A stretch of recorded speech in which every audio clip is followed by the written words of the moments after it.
can only imagine how much time, energy, and passion you have put into this film, and even much more, because I'm sure that the documentary is just part of all the materials that you were able to gather with the group to make this movie possible. So I would be happy to start with maybe a few questions to you, and to you, our dear audience. We will also have two volunteers with a microphone, so whenever you will have a question or you would like to ask the things, so just keep in mind you will have this opportunity very soon. My first question to you is, maybe you would like to explain a few words about yourself, so that everyone knows more about you. And the question about the film is about the idea of this film, that you can share more.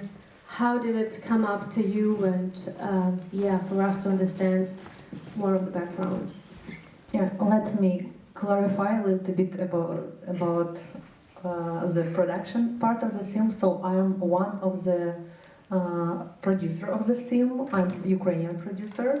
This film has been done by a big international group or crew. So it's Canadian, French, Ukrainian co-production, and director Oksana Karpovich, she's a Ukrainian Canadian. So, and at the beginning of full-scale invasion, Oksana had been in Ukraine. She works as a local producer for international media, and so she was there from the beginning, and every day she witnessed consequences of Russian invasion. So it was her reality for quite long period of time. And when she got back home, she created a habit to listen interceptions of Russian soldiers. At that time, Ukrainian secret services intercept them and put them online, so all Ukrainians could hear them and even now they are all open, it's open sources. So Oksana tried to understand how her life has changed and new reality. And Ukrainian reality, it was from her experience of her everyday covering the war.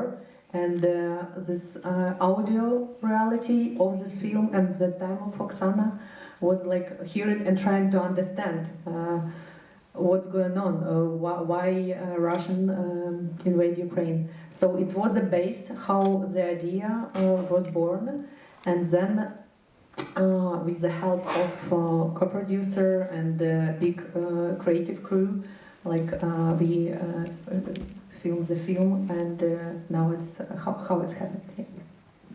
You mentioned that at the beginning of the full-scale war, Oksana was in Ukraine. Can you share where exactly in Ukraine she was? So she worked as a local producer for Al Jazeera English, and she covered all events. Firstly, it was Kiev, and then in the east and south of Ukraine, and also geography of this film and what we film also quite large. So it's Kiev region, it's east of the country, south, it's also Chernihiv, and different part of Ukraine in different period of time. Would you like to share with us maybe more of the idea of the group, particularly what you had, and also the group of co-producers and everyone who worked on the film? What was your intention about the messages of this documentary film? Of course, like we know the documentary, we don't have the plan of what's going to happen, right? But when you made this film out of so many materials, out of so many things you could have put there, but you have chosen particularly this scene, particularly this dialogue, what was your idea to share with us, with the audience? Yeah, the idea of the film is quite easy. Like, it's to try to combine these two realities. One reality is it's in which Ukrainians live every day, and to show and what's going on in different parts of the country, and sometimes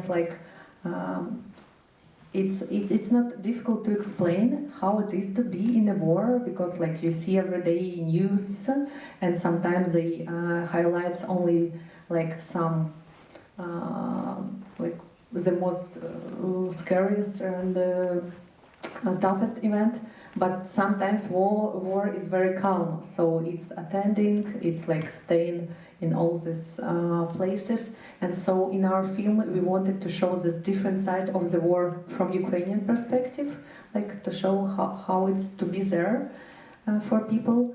And if you are talking about audio part of the film, it was a intention of director to think and to discover this idea of Russian imperialism. So you hear in this film that it's not the first invasion in which Russian soldiers participate, and we listen a lot of interceptions when we work at the audio of this film, and quite often it was a conversation between sons and their fathers or grandfathers, and they give them some advices what to do, how to torture people, give them some tips.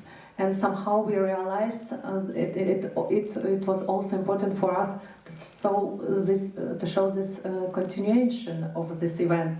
So it's not the first invasion of Russia, it's like this kind of culture that already has been created inside the society, and you could hear it, that it's not only soldiers, sometimes it's contaminated in their families, women inside the country, and so it's already going through generations, so it's not something that could start easily or finished easily, because like it's such a large territory that live with all these brainwashed ideas.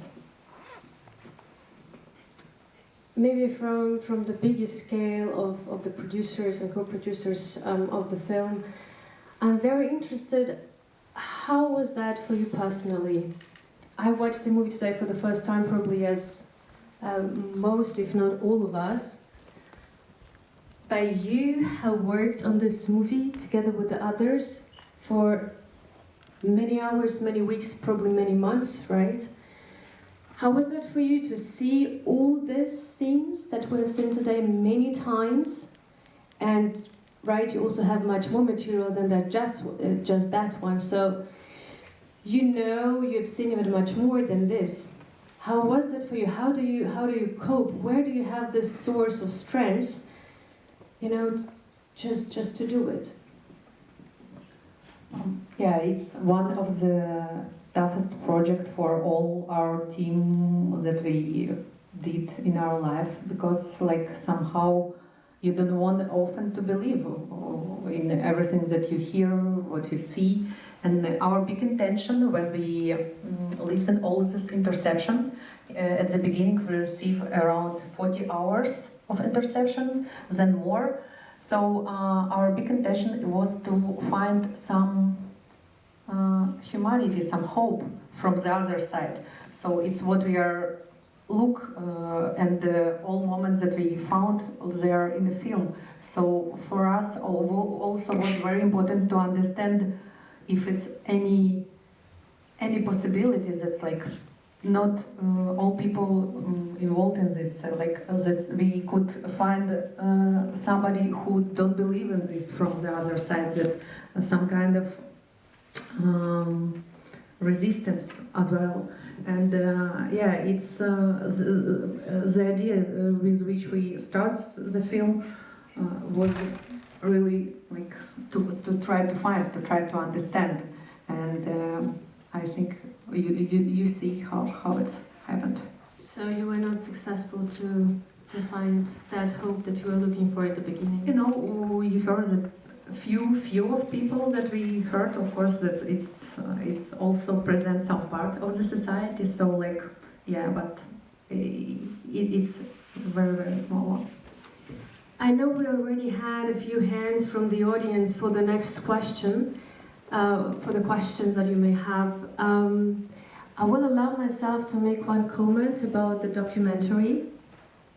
Most probably for those who are not Ukrainians, you may not know, but in the subtitles from time to time there was this word chochols. So when someone says chochol to Ukrainian, it's very similar when someone says pivka to a German, just for you to have also this context that it's maybe not always obvious just from the subtitles. Okay, are there any questions? So there was one question here. And then where do we have microphones?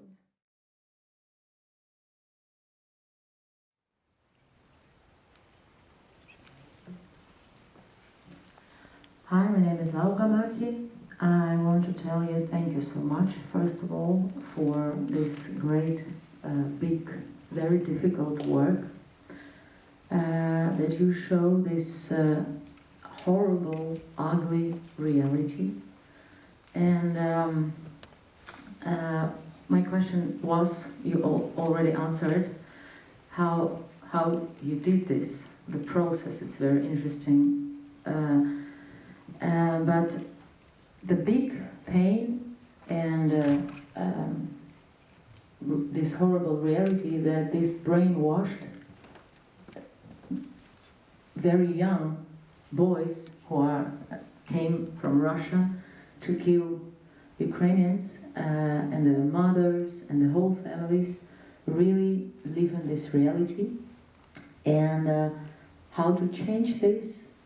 This is a big question, and sorry, my question and my big pain every day, how we can change it, how we can stop that people are dying, that kids are dying. This is maybe not only about this movie, but because you do such a big work. And do you have any answers for this? I hope I have. I hope I could know what to do, like what we could do from our side to try to inform people, to let them know. Also, like it's already after 2.5 years of war, like we see that interest of the world to the war decreased a lot. So people not very involved. It's not many media cover anymore the situation in Ukraine, but situation is going worse and worse. So it's nothing changed for us there, and it's very difficult for us to try to explain that we need to fight, we need to defend, we need to find a way all together how to stop it. So what we could do, we could just tell you and show you what's going on there, and from our perspective, from perspective of Ukrainian authors, creators, it's our way how to make a difference. But yeah, it's a very complicated question for all of us. Thank you so much. My family, most of them are there, and I'm also first months were there, and now I do what I can do from my side to collect and send. And now with my project, we also collect for drones. So, but this question every day in my head, because so many wars before, and 2 more years in 10 if we start not before. And I'm very happy that we see this reality, and you do this. Many thanks, but this question still, how? Because everybody knows the truth. It looks like, but it doesn't stop. Sorry. No, thank you for sharing this. Thank you for sharing. And this is also something I would like to share with you. If it's not a question, but you have some thoughts, or there is something, or your emotions, or something you would just like to share, please share this with us, because this experience, something that you have done today, it's very important for all of us that we hear that. So one question there, and one question then behind.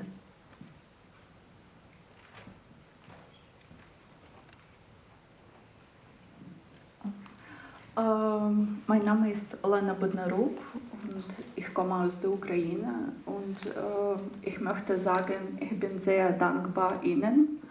Ich bin sehr dankbar alle Organisatoren.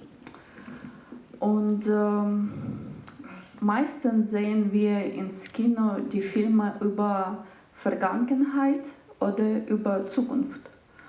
Und heute haben wir gesehen einen Film über unsere Realität. Entschuldigung. Und das ist sehr schwer zu verstehen. Das ist unsere Realität. Und das ist nicht irgendwo 1000 Kilometer. Das ist hier und das ist jetzt. Und ich kann mich erinnern, ich war vor 6 Jahren in Auschwitz und ich habe gedacht, Krieg, das ist Wort aus Büchern, das ist Geschichte. Und in meinem ersten Tag, ich war in meiner Stadt, in meiner Wohnung in der Ukraine und ich hatte dieses Gefühl, nein, das ist nicht ein Wort, das ist deine Realität und das ist deine Zukunft. Und das bleibt mit mir für mein ganzes Leben. In mein DNK, in unsere DNK, alle Leute aus der Ukraine. Und was ich möchte jetzt sagen, ich denke, das ist sehr wichtig, über Geschichte widersprechen, über Krieg widersprechen. Nicht bleiben diese Gedanken in der Bibliothek, aber reden über diese Geschichte mit neuer, junger Generation, mit unseren Freunden, mit unserer Familie, mit Nachbarn. Und auf diesem Weg können wir unsere Zukunft wechseln und besser machen. Und ich habe eine Frage. Welches Gefühl hatten Sie in Ihrem ersten Kriegstag? Danke.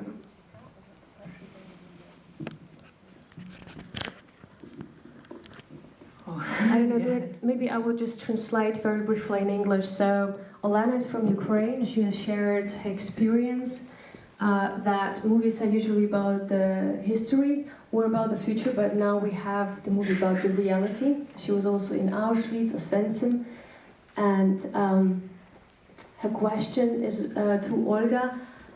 How did Olga feel during the first day of war? Oh yeah, so it's not about film, it's more about personal experience. So I probably, as many Ukrainians, till the last moment didn't want to believe that war could start. And so first day was a big shock for me. But as a producer and as a person who work a lot with filmmakers, and we film the war in Ukraine from 2014, so it's not that the war started in February. It's a war that starts much earlier, but full-scale invasion, it was a really big shock. And we just start to do what we could, so we cover war from the first day, and it's already third film that I produced for this period. But yeah, this one is the most difficult for me as well. So it's a way how to, through the story, through the experience of people there, to share these emotions, to share this knowledge, and I believe someday it will help to finish this war. I believe someday it will help to humanity never do nothing like this again.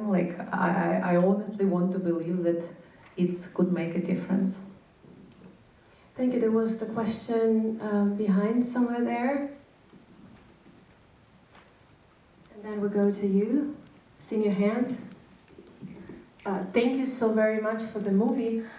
Oof, I think personally for me it confirmed one more time that Russians came to kill just us Ukrainians, no matter where we would live. And I was just lucky lucky that I was in Kyiv the first days of invasion, and then that I wasn't in Mariupol, or I wasn't in Bucha or in Ping, and it just doesn't matter where I would be, and I'm a Ukrainian and they came to kill me and all of us. My question would be, I saw, if I'm not mistaken, the conversation's been recorded in March, November 2022.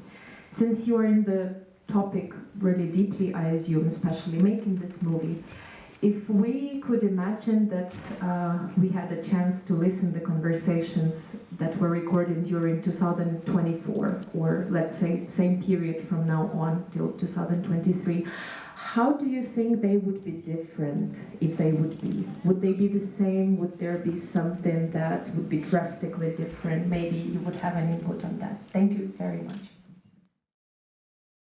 When we are talking about interceptions, it's something that like I don't want to imagine or guess, but like for this we have open sources, and all interceptions that we used in our film, they are from open sources, from Ukrainian secret services. They are all online. Like the idea was to why, as I understand, they put them online and even translate and give transcriptions. So it's one of the way how people in Russia also could hear them, because sometimes they don't believe to the independent news or any news, but it's a way for them to discover like the truth from the word of their citizenship. So as I understand, it was the main intention why all these sources are online. And so yeah, like it's not so many now as it was first year of full-scale invasion. I assume it's also because like when Russian soldiers invaded Ukraine, they thought that it will finish fast, and so they have been so stupid. They call a lot just from their mobile phones home. So it was very easy to intercept all these calls. Now it's much more difficult because they use messengers, another way of communication. But you could, if you are interested in what they're thinking now, I encourage all of you just go online to hear all these interceptions. They also have been verified with international media. New York Times did big investigation about this. Even I know that some people have been identified, so like you can read the story of these people, you could find who they are, or why they are thinking like this. So it's quite a big topic, and like for us it was more important just like we didn't do any like war interceptions, I mean like from the field, from the battles. So we tried to have more this conversation between family members. For us it was really important to have this family connections, and like it's where we try to find the humanity from their side. So, but yeah, it's a lot of this conversation, and you could read them anytime and listen them.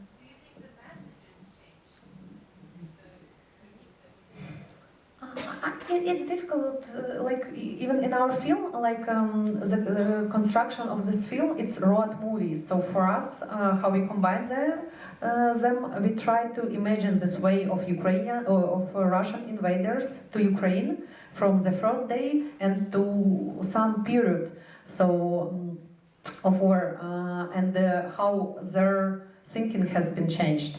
So, but each time it's new soldiers who come. I don't know, like sometimes they don't know all the truth as well. Like it's quite circle. So it's not big difference from what I hear. So they always at the beginning come and believe one thing, then they realize the reality, and then they die.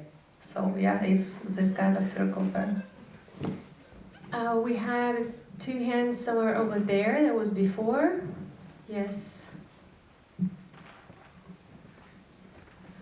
Thank you so much for your brilliant work. There is no words to say how important it is. I also listened to all these records, not like I wanted, but my family in that time was in Mariupol, and I really wanted to have any source of information. Yeah, and this record stay with me forever. My question is, I know that there were records from the Russian soldiers when they spoke about mass rapes. And I wanted to ask you if you thought about to take them also as a part of your movie, and if yes, or if no, why you didn't do that? Thank you. The first cut of the film have been done only in audio. So like we has like the structure and the full dramaturgy of the film with the audios. And yes, of course, it was many even more craziest and harder talk and conversation. So, but. It's something that like after this you cannot watch anymore, or you cannot listen anymore.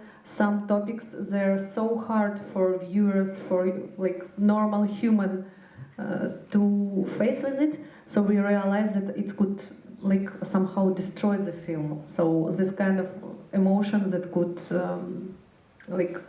quite often after some words you try to imagine, you try to think about it, and that's why this kind of Zen video of this film that give you this time to reflect. So, but some, of course, conversation, it's not possible to reflect them, and like it was an idea like to think also about the viewers of the film and not make it too hard for them. So it's already hard film, but like of course we realize that it could be even worse. Yeah. Oh, we have another question over there. Yes.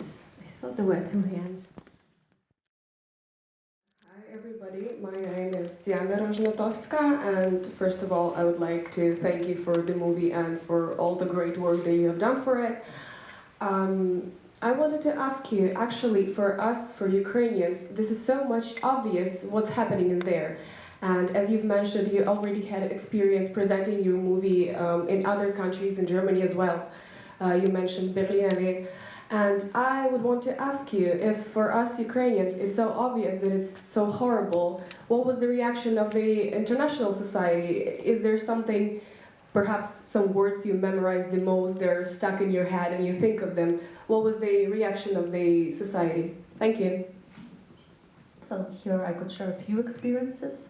So first answering your question, so why for us it wasn't like so big surprise, because like we listened this interception at the beginning of full-scale invasion, because they have been public everywhere, but of course people around the world, they didn't know this or didn't do this, so like it's the same shock as we has at the beginning of full-scale invasion.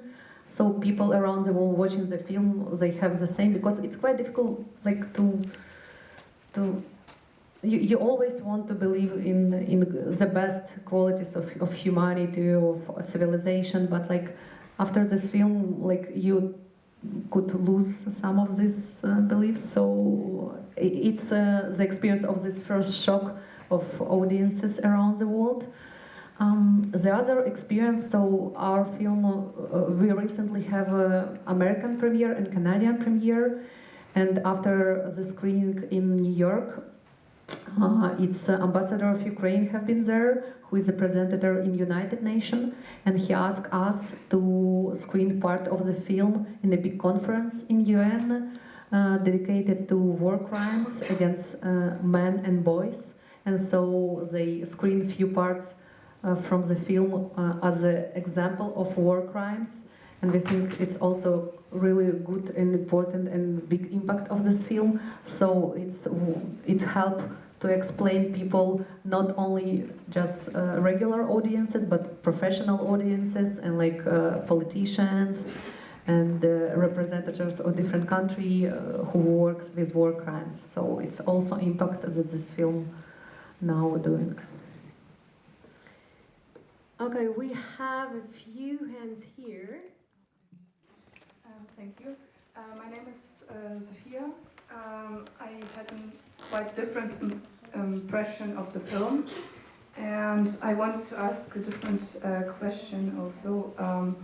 Don't you think that maybe this film shifts the emphasis from those who really need it, from Ukrainians to Russians? And could this film be a reason to sympathize with Russians? Yes. You know, honestly, if you could feel some empathy after this film, I really want to speak with you more because, like, I watched this film many times. I don't feel empathy, and unfortunately, maybe we are, of course, like broken with our feelings, but I don't know. If you feel like this, it's also good, you know. Like it's telling us something that we are still not.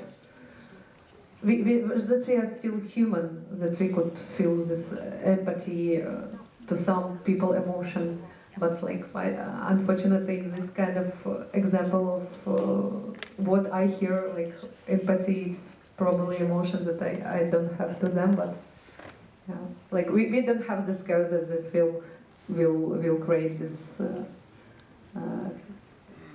situation. I see even more hands, so I would suggest we shift this to the unofficial part, but at the meantime, I'm really thankful to everyone. We are thankful to everyone from the Blaue-Gelbes Kreuz, Blue-Yellow Cross, from the group of Ukrainians who created that movie together with the other partners, and I hope that this movie has give you some things to think over. And the good thing among all this that has been shared today is that the film festival has today just the beginning. It's just the first day, the opening ceremony, and Intercepted will be shown at least 5 more times during the festival. So feel free to share information about the movie with your friends, with your relatives, anyone who would be interested. More information is on the Blue-Yellow Cross website, where you will find exact cities. There are roughly 15 cities, dates, and location where you can watch it. Thank you everyone for being here with us today, and take care. Slava Ukraini!